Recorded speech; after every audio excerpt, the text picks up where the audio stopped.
श्रोमणी अकाली दल दिल्ली गुरुद्वारा प्रबंधक कमेटी के अंतर्गत चल रहे शैक्षणिक संस्थानों के कर्मचारी व DSGMC स्टाफ को 8 महीने से तनख्वाह न मिलने पर प्रेस कॉन्फ्रेंस हुई।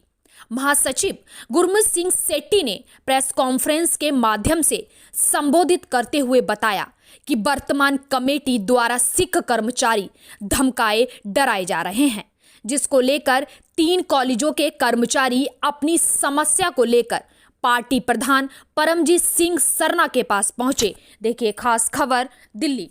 देखो, मुद्दा इसमें यह है कि हमारे दिल्ली गुरुद्वारा कमेटी के अंदर 3 इंस्टीट्यूट हैं। Guru Nanak institute of management, Guru Nanak institute of management and information and technology, ये दोनों पंजाबी बाग में है। एक दूसरा है गुरु Hargobind institute of management and information and technology, ये हरगोबिंद एनक्लेव में है।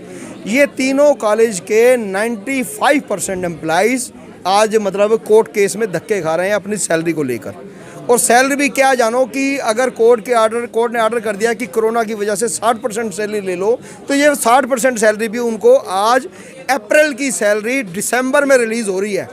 और आप हिसाब लगा लो, मई, जून, जुलाई, अगस्त, सितंबर, अक्टूबर, नवंबर, दिसंबर 8 महीने की सैलरी में 60% क्या 6% भी नहीं मिली। और आज इन लोगों के घर के हालात किस तरह के होंगे, ये आप इस बात का अंदाज़ा लगा लो। और दूसरी तरफ दिल्ली गुरुद्वारा कमेटी क्या कर रही है, इन जिम्मेवारियों से भाग के गाजीपुर भाग रही है, सिंधु बॉर्डर पे भाग रही है।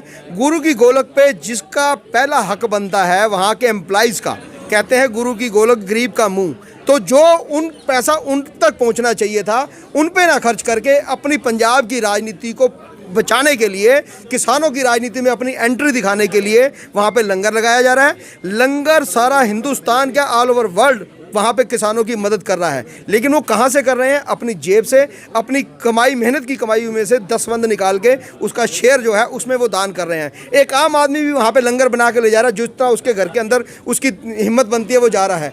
सब लोग कर रहे हैं, लेकिन दिल्ली गुरुद्वारा कमेटी क्या कर रही है, गुरु की गोलक वहाँ पे लुटा रही है। श्रोमणी अकाली दल दिल्ली क्या कर रहा है, वो अपने सब सहयोगियों के साथ मिलकर, संगत के साथ मिलकर सरदार परमजीत सिंह सरना की अगुवाई में वहाँ पे लंगर लगा रहा है। दिल्ली गुरुद्वारा कमेटी का एक मेंबर बता दे कि जिसने 10 नए पैसे भी अपनी पॉकेट में से खर्च करके उस लंगर में हिस्सा डाला हो। हिस्सा कहाँ से डाला है, वहाँ पे एम्प्लॉइज़ का हक, मतलब इनका हक वहाँ लुटाया जा रहा है। कितने एम्प्लॉइज़ की सैलरी नहीं मिली और कब? आप यूँ हिसाब लगा लो कि GINM पंजाबी बाग में 40 एम्प्लॉई हैं, 37 एम्प्लॉई ने केस कर रखा है। 37, तो कितने % हो गया, आप हिसाब लगा लो। 37 को सैलरी नहीं मिल रही। और जो दूसरा इंफॉर्मेशन एंड टेक्नोलॉजी है उसमें 17 हैं, 17 में से 13 ने केस कर रखा है, तो 13 को सैलरी नहीं मिल रही। और दूसरा जो है हरगोबिंद एनक्लेव, वहाँ पर 12 एम्प्लॉई हैं, 12 में से 10 ने केस कर रखा है। इट मीन्स 95 को भी 98% लोगों को आज 60% सैलरी भी नहीं मिली। Surendra Singh, GNM road number 75। आज जो मुद्दा था हमारी सैलरी का है, और जब कोर्ट से हमें ले ऑफ मिल चुका है कि भाई इनको आप निकाल नहीं सकते, डबल बेंच से भी कह चुके हैं, कोई केस ही नहीं होता, ले ऑफ नहीं कर सकते आप, तब भी हमारे कॉलेज के बंदे हमें बुला नहीं रहे। मतलब director, manager, committee, GNM road number 75 है, उस कॉलेज में मतलब हमें बुला नहीं रहे हैं। डायरेक्टर कह रहे हैं कि हम नहीं बुला सकते, वो कोर्ट का ऑर्डर नहीं मान रहे, किसी का नहीं मान रहे। और जो हमारे मैनेजर सर हैं परमिंदर सिंह सचदेवा जी, वो खुली बदमाशी कर रहे हैं। जो अंदर हमारे काम कर रहे हैं, जो ले ऑफ नहीं है बंदे, वो उनको कहे जा रहे हैं कि भाई अगर केस वापसी लोगे तो 100% सैलरी मिलेगी, वरना अपना हिसाब करो और घर निकलो। और जिन्होंने केस नहीं करा उन 4 बंदों को सैलरी 100% दे चुके हैं वो मई की, मतलब अपनी बदमाशी वो पूरी कर चुके हैं परमिंदर सिंह सचदेवा जी। आपकी सैलरी है, कितने लोगों की सैलरी रुकी हुई है और कितने महीने से रुकी हुई है? सैलरी हमारी 37 बंदों की रुक चुकी है, 60% दी है, उसमें भी TA काट के, जबकि गवर्नमेंट ने कह रखा है कुछ नहीं काटना है, ना जज ने भी यही कह रखा है कि 1 रुपया नहीं काटना है। तब भी मतलब ये ना जज की सुन रहे हैं, ना वकील की सुन रहे हैं, ना कमेटी वाले क्या कहना चाहेंगे? मैं कमेटी के बारे में ये कहना चाहता हूँ, मगर जो इतने सालों से गुरु के नाम पे कॉलेज चल रहे हैं, अगर ये कॉलेज बंद होने के कगार पे है, तो मैं कहता हूँ कि लानत है ऐसी कमेटी पे जो गुरु के नाम से कॉलेज चलते हुए बंद कर रहे हैं। और जिन संगत की ये बात करते हैं कि हम उनको इस टॉप लेवल पे पहुँचाएंगे, मगर वो आज सड़कों पे है, सैलरी के दर की ठोकरें खा रहे हैं। और हमारे सिरसा जी वहाँ पर राजनीतिक लंगर कर रहे हैं, जहाँ पर किसान कह रहे हैं कि हमारे पास 6 महीने का राशन पूरा पर्याप्त है, हमें किसी पार्टी से कुछ लेना देना नहीं है। वहाँ पे ज़बरदस्ती जाके क्यों कह रहे हैं कि हमने करोड़ों का रुपये लंगर लगा दिया ये रुपये, वो करोड़ों रुपया तुम अपना लैंड लेते ना, वहाँ पे कॉलेज खोलते, वहाँ पे एम्प्लॉय साइड करते हैं, जो सैलरी की दिक्कत चल रही है जिनको वहाँ पे, मतलब इनको एजुकेशन से कोई मतलब नहीं है। अपने कौम कब आगे जाएगी, जब तक एजुकेशन होगी तभी तो जाएगी। जब एजुकेशन नहीं होगी तो पढ़ा लिखा तो अनपढ़ ही, गंवार बंदा तो अनपढ़ ही है, फिर बिल्कुल डेड है वो तो। कितनी आपकी जो सैलरी है, कितने लोग रुके कितने होगी समथिंग? हमारी 37 बंदों की रुकी पड़ी है, और भी 2-3 कॉलेज हैं। मतलब सैलरी जानबूझ के रोकी हुई है ना। जब हमारे कॉलेज में एडमिशन हो रहे हैं 3+ सैलरी है, मतलब 3 महीने की सैलरी है, तब भी हमें मई की दी हुई है 60%। क्यों दी हुई है भैया? कौन सा रूल है ये बताओ ना। मैनेजर मतलब इतना बड़ा हो गया क्या? कल का आया हुआ मैनेजर परमिंदर सिंह सचदेवा, वो सीधा कह रहा है कि 100% उसको दूंगा, जिसने केस नहीं करा उसने करा भी वही है। तो कौन सा रूल है बताओ ना। मतलब कोर्ट कुछ नहीं समझते क्या ये?